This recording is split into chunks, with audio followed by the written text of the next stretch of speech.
Hey guys, welcome back to my YouTube channel Learn Knowledge. So today we are going to discuss about French Revolution. So friends, before we discuss the revolution which took place in France, it is very prominent for you to understand the basic meaning of the term revolution. What does this mean? Let me explain. When a group of people try to make a change in the government of any nation, then it is called revolution. Now, what type of change it is? It can be social, political, economic, change in the viewpoints, ideas, means, methods, opinions of the people of that country. And when all these changes combine together to make a great change in the governmental policies or even in the government itself, then a country is said to have undergone a revolution. So according to our topic, when we add France name before the revolution, it becomes French Revolution. So it is clear from the lesson's name itself then that we are going to discuss about the revolution which took place in France hundreds of years ago. So let's begin our chapter, French Revolution. So friends, you must be aware that whenever a revolution is there are many reasons behind it. A revolution never occurred only because of one incident, or it is never completed only in one day. It has varied reasons behind it, and it takes decades and even hundreds of years for a country to attain revolution, to attain independence. Now, how this revolution is carried out by the people. So whenever the people of any country provoke to their rights of basic humanity, basic rights, and they realize that these are the basic rights of man, and it should be in every citizen's regular life. And when they analyze that the dominating power, for example in India, which was the dominating power, British. So when the people of any nation realize that the dominating power is exercising harsh policies, is humiliating those basic rights, they a feeling of rebel ignite in their heart, and they start to rebel those cruel policies. And this clash between the dominating power and the people's interests led to a revolution. So this same thing happened in the France. Now, what were the causes of the revolution? So historians have categorized those reasons into four categories. These are: first, political cause; social cause; economic cause; and intellectual cause. So let's discuss them one by one. So here first is our political cause. So whenever we listen the word political, so basically we refer to the polity of a particular nation or a particular country, and by the polity of 16th and 17th century, majorly we will refer only to the kings, because monarchy was a most famous form of government during those centuries. And the king which were exercising his rule over France in 1643 to 1715 was Louis XIV. Now let me introduce him to you. Louis XIV was a very vigilant and was a very brave ruler. He fought many wars for France, and in each one he emerged as a ruler, as a winner. So, but this added to his vigilance and his bravery. But all these wars emerged as a debt to France, which has to be tolerated by the descendants of this ruler. and this was one of the major point which led to the revolution, and how we'll discuss in the further chapter. And his further quality was that historians refer to him as an absolute despot. He was very much willing to gain all the power of the France in his hand only, because what happened in the earlier times during monarchies was that the king, the monarch, was not allowed, was didn't have powers to take all the decisions by himself. He has to consult his ministers, the Estates General, which was a political body of France, and then after all these consultations, he was allowed to take the decision, and that was to be based on the public interest only. So he tried to gain all these powers in his hand only, and due to because to attain this aim, he bring out many cruel laws all in the France history, and due to these only the historians have refer his to an absolute despot. Now here is the another ruler of France named Louis 15. So who was he? Let's get introduced to him. Louis 15 ruled France from 1715 to 1774, and he was a brave ruler, and he also fought many wars in favor of France, but but he fought a major 7-year long war between France and England, and in which England emerged as a loser. He was defeated by the hands of England. So now this also led to a great debt for France. Now Louis 15 also added debt due to wars, and Louis 15 did the same thing. And historians have said that he was not a good administrator. Means he was willing to do good things, introduce good laws in favor of people, but he didn't have courage to make such major decisions. So historians often said that he was not a good administrator.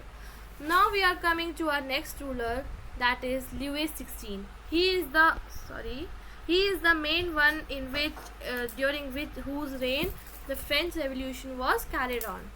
So we will study about him. We will describe him briefly.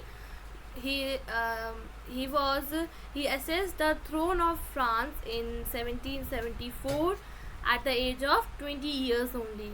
He married to Austrian Princess Marie Antoinette. Means the Queen of France during 1774 to 1789 was Marie Antoinette, and king was Louis 16. Now friends, what happened when he ascended the throne? He founded an empty treasury. Why? Because Louis 15 and Louis 14 fought many wars which led to great debt, and to repay those money, the money was taken out from the royal treasury, and as a result, during Louis 16's reign, he founded an empty treasury. Then after that, we discussed during the time of Louis 15 that France was defeated badly by England. So during Louis 16's reign, France helped 13 American colonies in their war of independence against Britain. Why? Because he wanted to take a revenge of the insult which was given to them in the form of defeat in that 7-year long war which was emerged between Louis 15 and England ruler Britain. So what happened now? All the debts make more than 2 billion livres debt. Now France was under 2 billion livre. Now what is livre? Livre was the unit of currency in France of those time, and 2 billion livre, you can imagine how much greater the amount was, and added to it was the 10% interest from where the government took the loan. So the half of the revenue, which was collected from the state, from the people, from the population of France, was and all those revenue and all that revenue was wasted in repaying the debt due to the previous ancestors of Louis XVI. Now what happened? The state was forced to increase the taxes. Why? Because because government has to repay the debt, and for repaying it, it needed money. And now where it will get money? From the taxes. And now taxes were incapable of fulfilling the demands, for fulfilling the needs of repaying the debt to by the government of France. So Louis XVI decided to increase taxes. So this increase of taxes was one of the major reasons of the revolt by people. This we ended with the political cause. Now we move further towards the social cause. Now social, what do you understand by the word social? Social means society, and here we are referring to the society of France. Now we will study French society during 18th century. Now French society was divided into three estates: first estate, second estate, and third estate. Okay, now let's study about the first estate first. Now first estate comprised of the clergy and the church. Okay, now what were their social condition? They enjoyed certain privileges by birth. They enjoyed privileges means certain special rights by birth. Even means if a boy or if a girl is born into the first estate, into the clergy or the church, so he or she was enjoying certain privileges by birth. Now what were those privileges? It included was exemption from paying taxes to the state. They were not paying any taxes to the state. And another special privilege was they extracted few federal dues from peasants. What were the special privileges? First, they didn't pay any taxes, and second, they also get their income by extraction of taxes from the peasants of the society, which were in the third estate. We will read about it. Now it comes our second estate. Who were the members of second estate? Second estate consists of nobility, means the nobles of France were the members of second estate. Now they also enjoyed special privileges, which includes exemption from paying of taxes and feudal dues from peasants. So these first estate and second estate enjoyed all the privileges and were given special status also in the society. So you can just imagine how luxurious life they were living in that 18th century. Now it comes our third estate. Who were the members of this one? Now big businessmen, merchants, court officials, lawyers, small and big peasants, artisans, landless laborers, and servants. Now you can easily understood from these members that they were not so rich and don't live even luxurious life as the third estate and the second estate did. So now second and first estate didn't pay any type of taxes. Now the government is done only the government of French society of France during those times was organized only on the basis of taxes. Now who was paying the taxes? This was the third estate. It was paying all types of taxes including tithe. Now what is tithe? A tax levied by the church comprising 1/10 of the agricultural produce. Means if a peasant has if a peasant has one second, means if a peasant is growing his crops and his total agricultural produce is let the percentage be 100, okay. So 1/10 means 10% of that agricultural produce is mandatory to submit to give to the church as a form of revenue, which was collected by the church, which was included in their federal dues in their special privileges. Now another type of taxes which they paid was tally. Now what was it? It was a tax which was paid directly to the state. Now it make up the revenue of France government. Now friends, you can imagine the difficulties which was faced by the third estate, because they were paying all types of taxes, and they were all neither they were enjoying any type of special privileges, nor they have equality and special and hold special position in the society of France. So they were very much they means we can say that they belong to the poorest section of the French society. Now this discrimination also led to the French Revolution. This was also a main cause. Now let's move on to the further economic causes. Now friends, what happened? The the population of France rose suddenly from about 23 million in 1715 to 28 million in 1789. So you can just imagine what a great spike was there in the population of France. And if the number of people are more, then they will require more food, so it led to the increase in demand of food grains. And now what happened?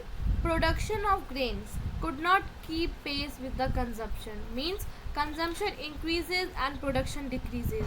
So this led to the rise of price of bread, and bread was the staple food um, of the major population of France.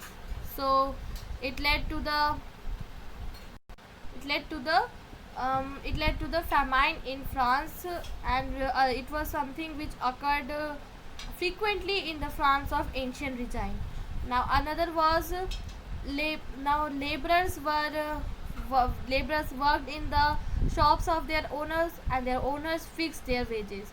Now the increase in demand, as we discussed earlier, increase in demand led to the increase in price of bread, and laborers wages were not much that enough that they could buy even the staple food, that was bread, to fulfill their basic needs, families to fulfill their families needs. So it led to the gap between rich and poor, and all these economic causes led to the subsistence crisis. Now what is a subsistence crisis? It is an extreme situation where the basic means of livelihood are endangered, and this one also is the major cause of the French Revolution. So now the last cause is our intellectual cause. So friends, what happened? Middle of 18th century witnessed the emergence of middle class termed social groups, witnessed the emergence of social groups which were termed as middle class. Now who who were the persons which comprised of this middle class?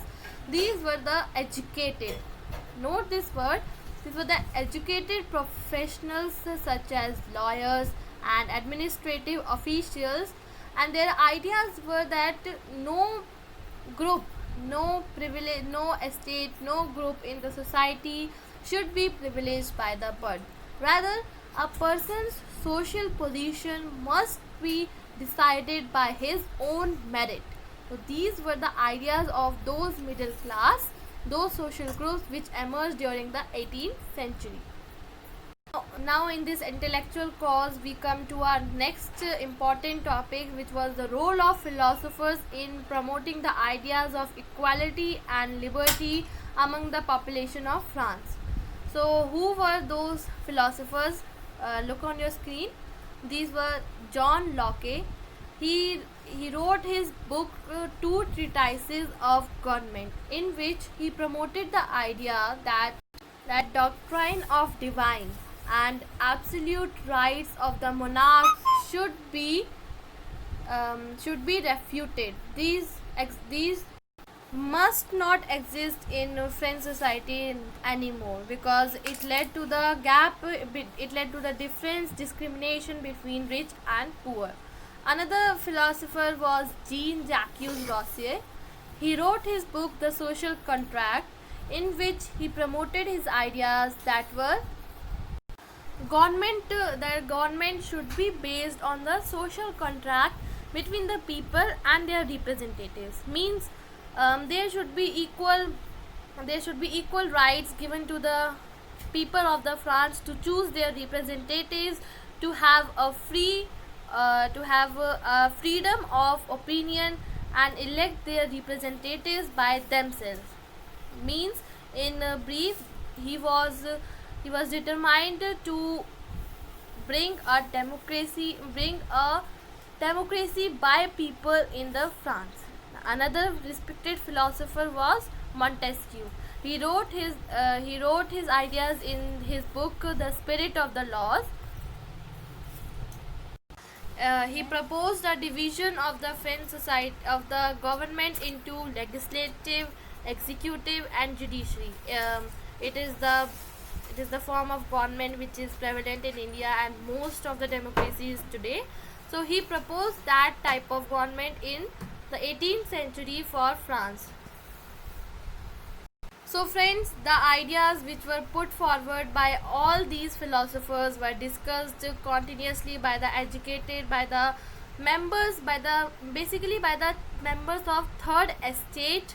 And where were they discussed? Basically it was salons, coffee shops, and they gathered socially to discuss government policies.